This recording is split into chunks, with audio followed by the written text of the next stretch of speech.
আজি কোকৰাঝাৰ জিলাৰ কাৰণে ভাল খবৰ। ওৱান ষ্টপ চেণ্টাৰ বিল্ডিং নতুনকৈ বনোৱা হৈছিলে, সেইটো শুভ উদ্বোধন কৰা হ'ল। আৰু এই বিল্ডিঙৰ দ্বাৰাই এতিয়া যি ব্যক্তিসকলে বিপদত পৰিব তেওঁলোকক উদ্ধাৰৰ কাৰণে ইয়াত ব্যৱস্থা কৰা হয়। বিশেষকৈ মহিলা আৰু শিশু মহিলা আৰু গাৰ্লছসকলৰ কাৰণে এই ব্যৱস্থাটো কৰা হৈছে। এইটো ভাৰত চৰকাৰৰ এটা আঁচনি হয় আৰু প্ৰত্যেকটা জিলাত এইটো প্ৰতিষ্ঠা কৰা হৈছে। কোকৰাঝাৰত আগৰ পৰাই আছিলে অনুষ্ঠানটো, কিন্তু বিল্ডিংটো নতুনকৈ বনোৱা হৈছে আৰু ইয়াৰ ফেচিলিটিজটো অলপ বঢ়াই দিয়া হয়। তো মই ভাবোঁ এই চেণ্টাৰৰ দ্বাৰাই আমাৰ কোকৰাঝাৰ জিলাত যিমান বিপদৰ পৰা আমাৰ মহিলাই হওক ছোৱালীয়ে হওক তেওঁলোকক বিভিন্ন ইয়াত যিটো দিশ আছে, যদি লিগেল যদি কাউন্সিলৰ দৰকাৰ হয় সেইটো ইয়াত প্ৰভিজন আছে। 24 আৱাৰ্ছ ইয়াত ছাৰ্ভিচ দিবৰ কাৰণে ইয়াত ব্যৱস্থা আছে। গতিকে ঘৰুৱা বিবাদৰ কাৰণে কিবা যদি অসুবিধা আছে তেওঁলোকক আনি পেলাই ইয়াত 5 দিনীয়াকৈ অলপ যত্ন লৈ পেলাই আকৌ ঘৰত ঘূৰাই নিয়াৰ এটা ব্যৱস্থাটো আছে। তো গতিকে এই চেণ্টাৰটো ছ'চিয়েল ৱেলফেয়াৰ ডিপাৰ্টমেণ্টৰ দ্বাৰাই কৰা এটা ভাল চেণ্টাৰ হয়। আৰু আমাৰ কথাটো হ'ল আজি বিল্ডিংটো হ'ল ষ্টাফ যথেষ্ট আছে।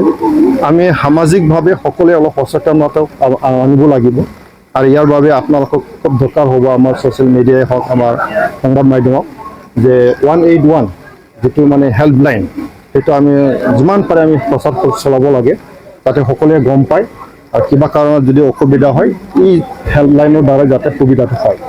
গতিকে কোকৰাঝাৰ জিলাবাসীৰ কাৰণে ভাল এটা সুখবৰ বুলি মই গণ্য কৰিছোঁ। আৰু আমাৰ BTCৰ ছ'চিয়েল ৱেলফেয়াৰ ডিপাৰ্টমেণ্ট আৰু আমাৰ জিলা প্ৰশাসন বিশেষকৈ ডিষ্ট্ৰিক্ট কমিশ্যনাৰ ডাঙৰীয়া তেওঁলোকৰ যত্নত আজি হৈ উঠিলে। গতিকে সকলোৰ বাবে আমি সেই কামটো কৰি দিবলৈ সক্ষম হ'ল। গতিকে ইয়াৰ যিটো সুবিধা সকলোৱে ল'বৰ কাৰণে সকলোৱে আগবাঢ়ি আহক, সেইটোকে মই আহ্বান জনাইছোঁ। আমাৰ শিশু আৰু মহিলা উন্নয়ন বিভাগৰ ভাৰত চৰকাৰৰ সহযোগত আৰু আমাৰ বিভাগ তথা জিলা প্ৰশাসনৰ উদ্যোগত ওৱান ষ্টপ চেণ্টাৰ সখী ইয়াৰ স্থায়ী কাৰ্যালয় স্থায়ী বিল্ডিং নিৰ্মাণ হোৱাৰ পিছত আমি আজি উন্মোচন কৰিলোঁ। সখী অৰ্থাৎ ওৱান ষ্টপ চেণ্টাৰটো এনেকুৱা এটা অনুষ্ঠান য'ত আমাৰ সমাজৰ নিপীড়িত নিষ্পেষিত ভিক্টিমাইজ যিবোৰ মহিলা, বিভিন্ন উৎপীড়িত অত্যাচাৰিত মহিলা ঘৰৰ পৰা ওলাই যায়, সমাজৰ পৰা ওলাই যায়, সমাজ বা ঘৰৰ পৰা ওলাই যায় তেনেকুৱা মহিলাসকলক যেতিয়া ৰেস্কিউ কৰা হয় প্ৰশাসনে বা NGO বা তেওঁলোকক যেতিয়া ঘৰ বা সমাজলৈ উভতাই অনাৰ প্ৰয়াস কৰা হয়, তেতিয়া এটা সমস্যাৰ সৃষ্টি হয়, ঘৰ বা সমাজে তেওঁলোকক গ্ৰহণ কৰিব নালাগে। তেতিয়া সেই মহিলাখিনিক ওৱান ষ্টপ চেণ্টাৰত 5 দিনৰ বাবে ৰখায়।